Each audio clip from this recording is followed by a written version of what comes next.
Do you ever feel like your child's bad attitude pushes every button that you have?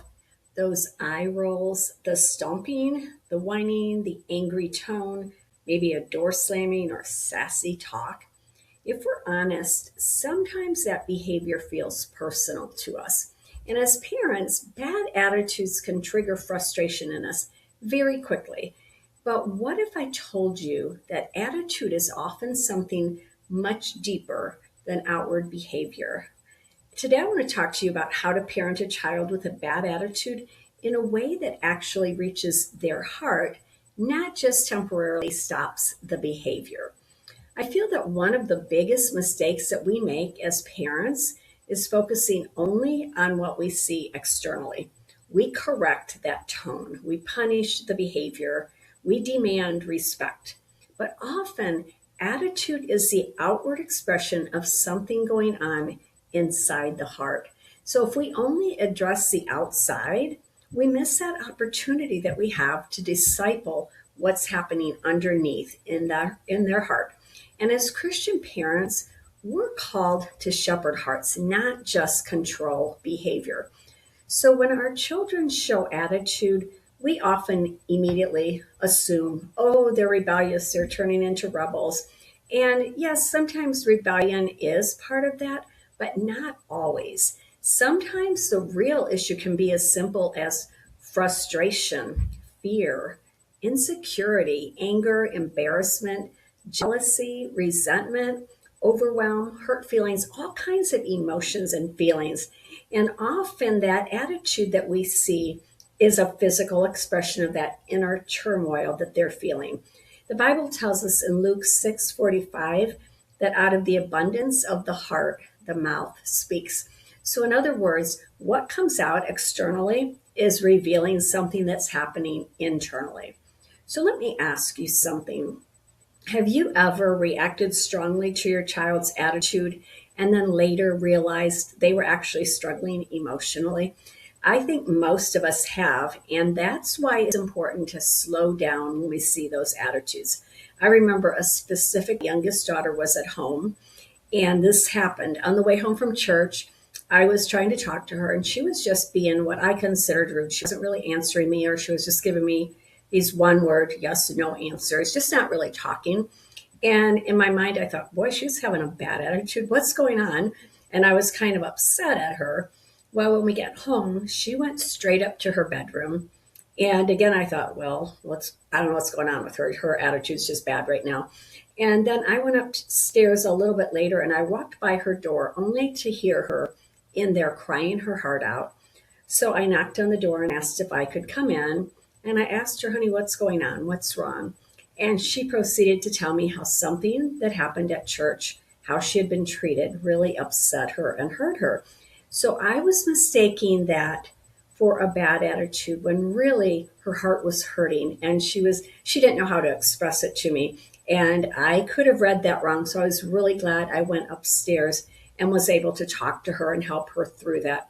So the first thing that's important to do, I think, is stop taking it personally. I know that that's hard to do. We take it personally when our kids disrespect us or treat us wrong, have those bad attitudes. But one thing that helped me as a parent was learning not to immediately take every attitude personally. Because when we do take it personally, we tend to react instead of respond.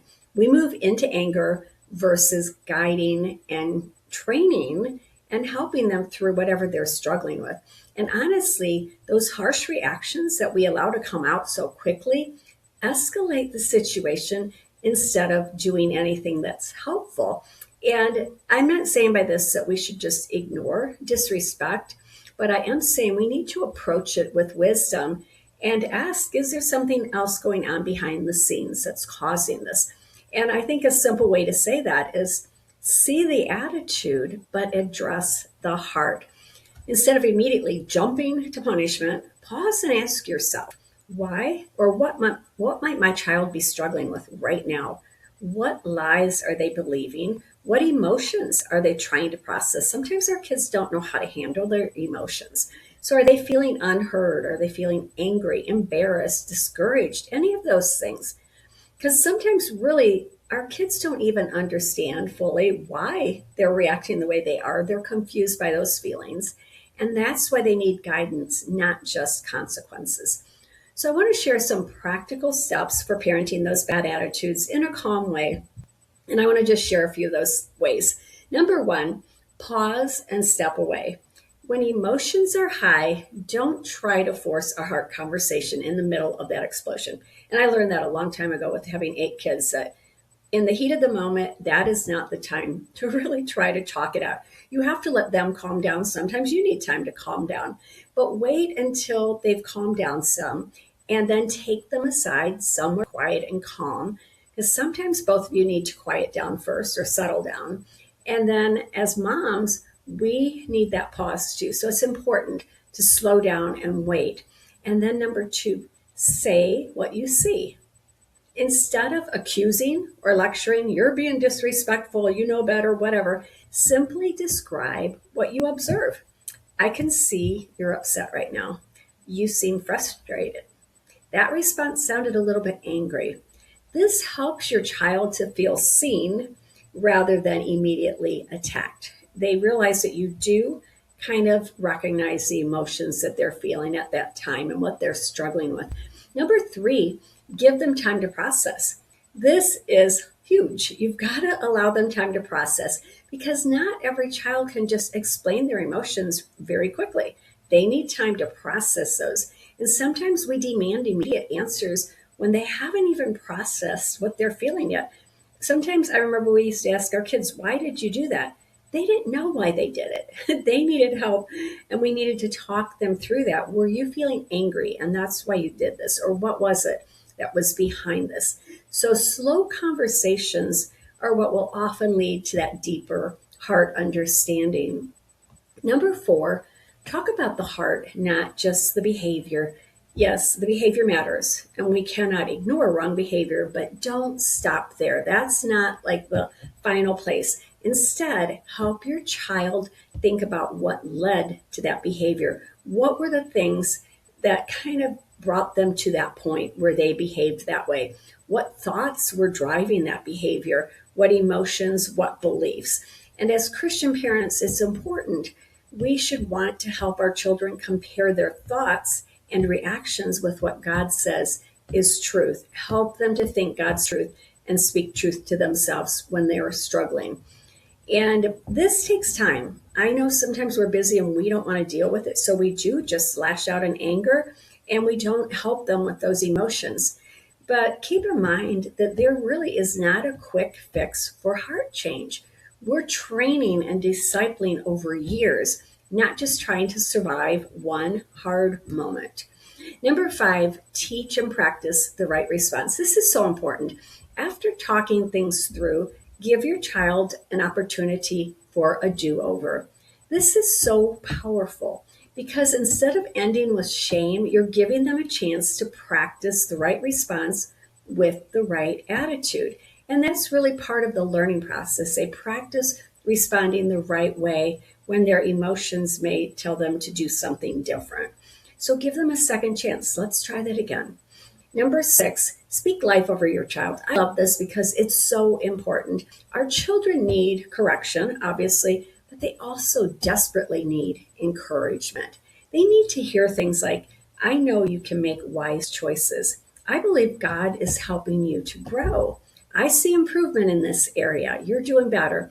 The words that we speak over our children matter so much. They matter very deeply. And the Bible reminds us in Proverbs 15:1 that a gentle or soft answer turns away wrath and anger. So gentleness doesn't mean weakness or poor parenting. It means having our strength under control.